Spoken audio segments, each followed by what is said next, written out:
Alright, I'm Antonio Graceffo and this is Martial Arts Odyssey. Today we are outside of Phnom Penh, Cambodia, and we are learning Jap Bap Boran Khmer. That is the traditional Khmer wrestling. And with me today is Mr. Jap Leun. Jap Leun, Jap Leun is arguably the best wrestler in Cambodia and has been for a number of years, and he works as an assistant trainer for the Cambodian national team. And he sadly had an injury just recently in the Sea Games. He had a knee injury, so he's not going to be wrestling today. But this guy is one of the best wrestlers in Cambodia. This is his village. And what's cool about this village, it's one of the last wrestling villages in Cambodia. Every man and woman and child in this village knows how to wrestle, and they wrestle on all the holidays. So they're going to do a demonstration for you today.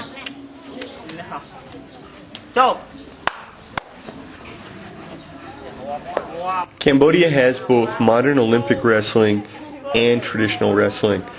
Jap Leun, his younger brother Ling, and a few of the other wrestlers from this particular village are on the national Olympic wrestling team, and they actually live in Phnom Penh in the wrestlers' house there, and they get support from the state. They get free rent and food, and they train every day, twice a day, with coaches from North Korea, and then they go to competitions like in the Sea Games and Olympics and the Asian Games.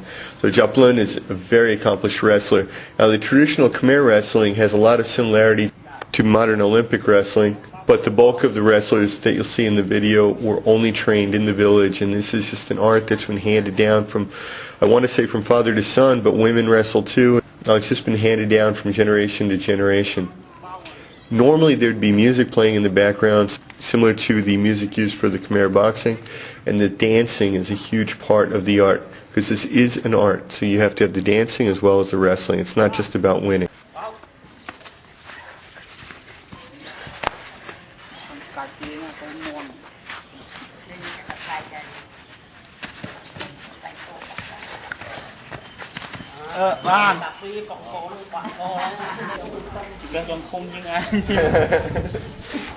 He says I'm too big.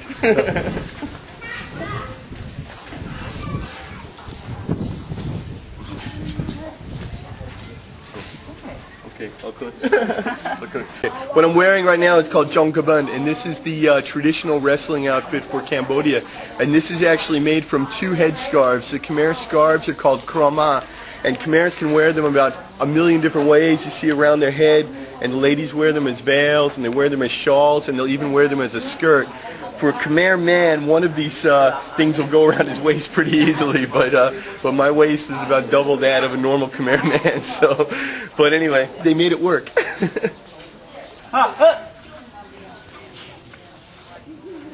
In the dancing, the fighters are actually taking the forms of various animals, like the monkey, crocodile, and the dragon. And the dance serves dual purpose of warming their muscles up and also paying respects to their trainers.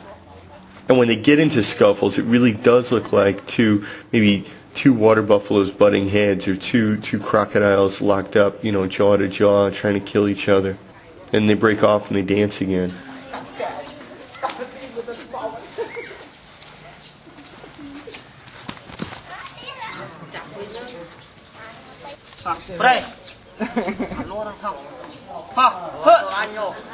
I'm just amazed at how well all these guys wrestle, and I absolutely wish I could wrestle. I wish I had the time, or would make the time to remain somewhere and study wrestling, because it's just such an incredible art. They can just toss you around like it's nothing.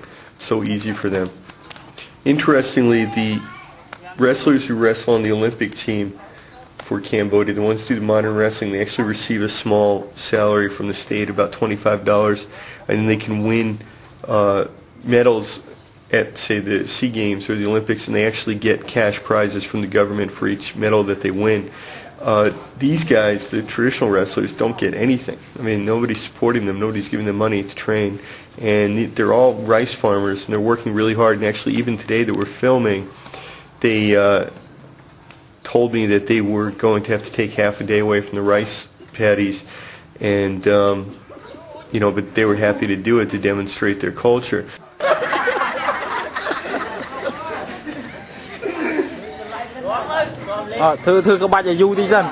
But I mean, these are hardworking rice farmer guys, and they also raise water buffaloes. And in between, they're learning to wrestle and practicing wrestling. They were telling me that in the days leading up to a competition, they actually wrestle out in the rice fields in between work. You know, when they take little breaks or little siestas during the day, they'll practice their wrestling.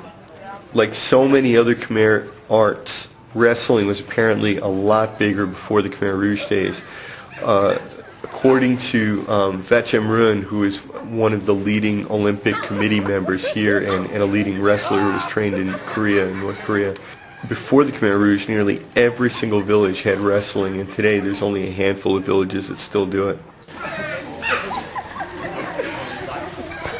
I got him right where I want him. I'm tricking him into believing he's winning, but I'm going to get him. Okay.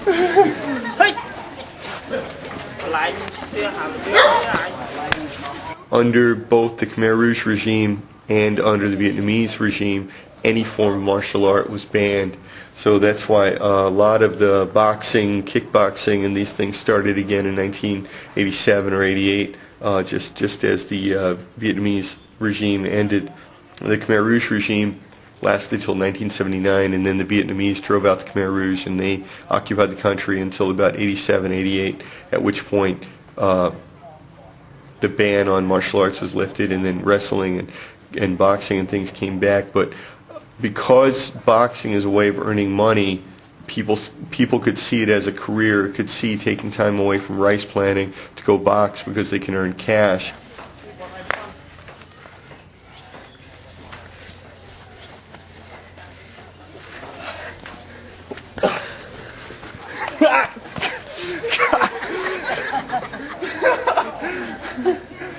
Okay.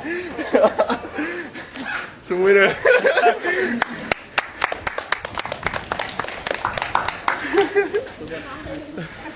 Có trong thế mà gì?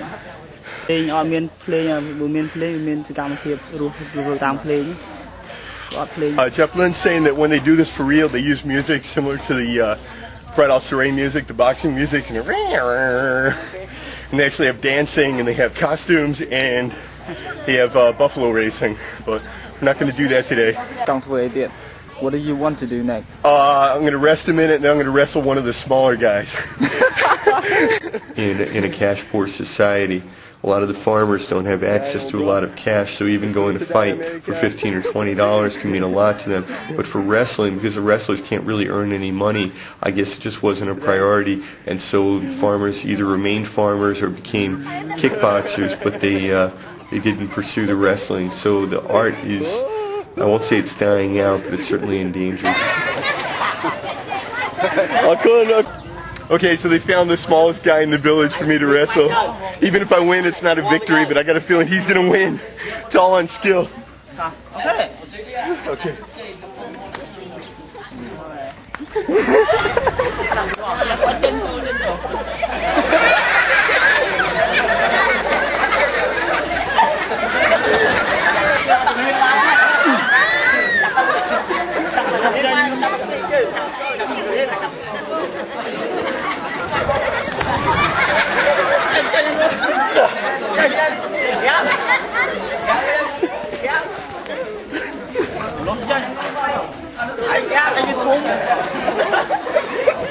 Ow! He bit me!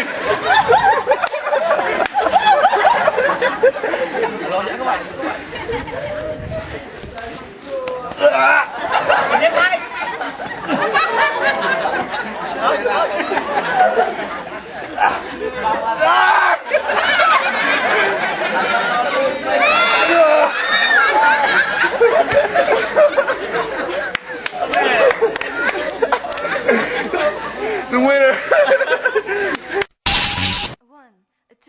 1, 2, 3, 4.